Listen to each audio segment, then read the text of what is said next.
So core capabilities. We can't do every single technology under the sun, obviously. We're going to have to focus a bit. We spent the first 6 months of ACAMP's life talking to every prospective customer and existing customer we could find in the Alberta region to figure out what was on their product roadmap, what products did they want to make in the next 3 to 5 years, and therefore what assembly and packaging technologies they were going to need in order to be able to produce those products and get them into the market. And as much as possible, we try to provide those technologies either directly through our own clean rooms or through alliances with other people. Again, we're not trying to duplicate what else already exists in the region. If something exists in the region and it's of good quality, we'll form an alliance with that, a partnership with that organisation and make them part of our overall offering to our customer. We're trying to glue together all the different offerings needed to build a real product. So the kind of things we identified were advanced packaging for micro and nano devices. There was just a big gap there, and there's a very clear gap in terms of being able to package up these micro and nano devices. The ability to actually turn devices into high-performance hybrid modules as well. Graham talks a little bit about some of the hybrid module stuff that's going on. We've expanded that capability now so that you can build hybrid modules you could drop down the bottom of an oil well and they'll survive the conditions down there. So that's something that's pretty important. Generally, a bit of micro machining, the ability to do some microforming to make the very small packages needed for these very small things. Another big area which is driven largely by the medical space, but we believe has some crossover interest in the conventional energy space, is the ability to make polymer lab-on-a-chip devices.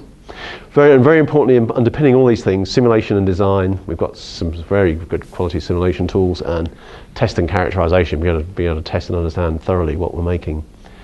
And as I say, in 2010 we've received some additional funding. We're adding some new capabilities, taking what we've got already, then just adding key tools that enable us to move into these market areas. So we don't have to buy a whole new set of tools. We actually use a lot of what we've got already for these areas, but there are some bits missing. So some extra tools for laser packaging for sensors, and in particular to help us with the test and characterization of inertial measurement units. We heard how useful they could be in the drilling industry and in many areas, and that's something we're working on pretty extensively at the moment. So looking at our hybrid module and advanced packaging at ACAMP, here's a flavour of the kind of things we can do. One of our core tools that gets a lot of use is our high precision die attach and flip chip machine.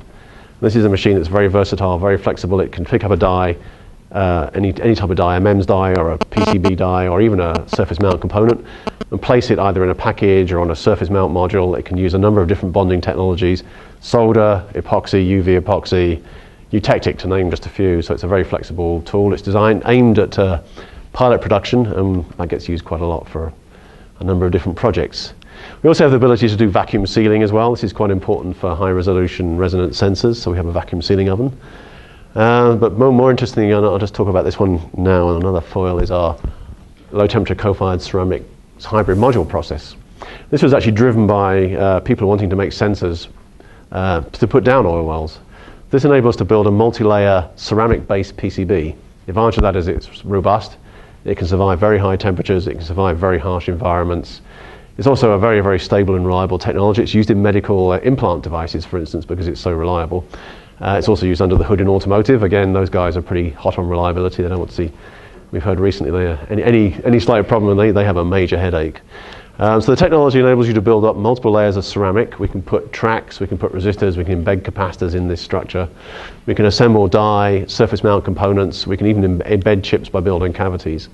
So that way you can build up a very flexible technology that enables you to do a huge range of different modules that can be used for a wide range of sensor applications in the case of the oil industry. So just a few words about the kind of equipment we've got there. We have, so in order to support that, then we've bought some screen printers. We have a punch machine for making the through-hole vias in layers in the ceramic, and stacker for stacking the ceramic layers up so we can stack them up to high degrees of precision. Lamination and firing tools to enable us to turn this from a floppy pre-ceramic material into a nice hard ceramic.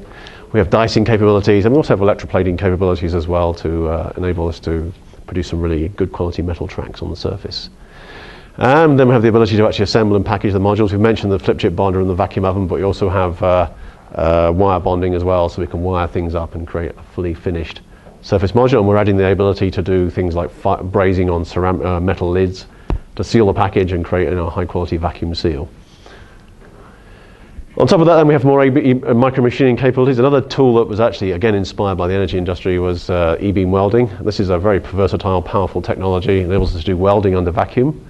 and over a very wide range of dynamic conditions. We can go from sort of nanoamps of welding current to milliamps, so 6 orders of magnitude in terms of weld energy, which means we can achieve very precise welds at very high aspect ratios.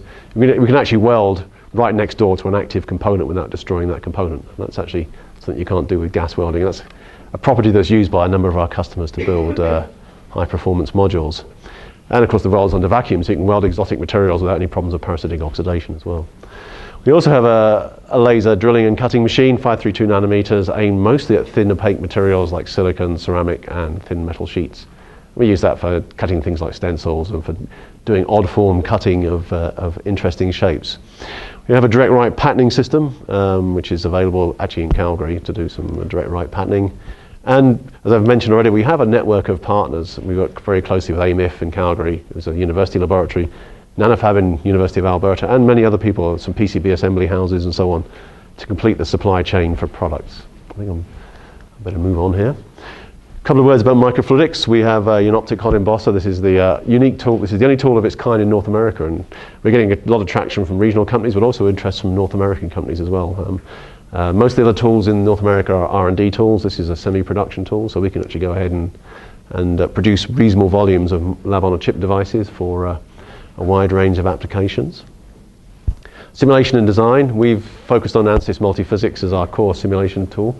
It offers obviously the full multiphysics, including competition CFD, which is important for microfluidic design. And we found that actually a number of people have been a lot of people in the province are actually trained on the use of ANSYS, so it's actually quite a good versatile tool to buy. We use SolidWorks as a front end for that.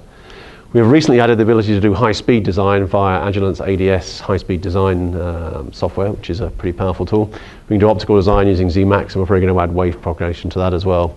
And we have various tools for helping us lay out and design physical packages as well.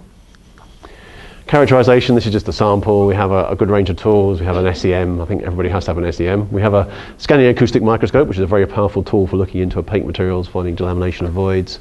Profilometers, a whole range of stuff. We do specialize in it. We do have quite an activity in reliability testing as well, so we can test the products characterize products for their own reliability. And we've set up a number of collaborative relationships in province, but if necessary out of province, if there's something we can't source in province as well. So, just to summarize then, we believe that micro and nanotechnology is going to find an increasing role in conventional energy, a very important technology. We've been set up to help assist companies in Western Canada to commercialize new product ideas, and we can do that through a number of different mechanisms: designing, prototyping, early stage manufacturing, and also helping with market and business development. Thanks.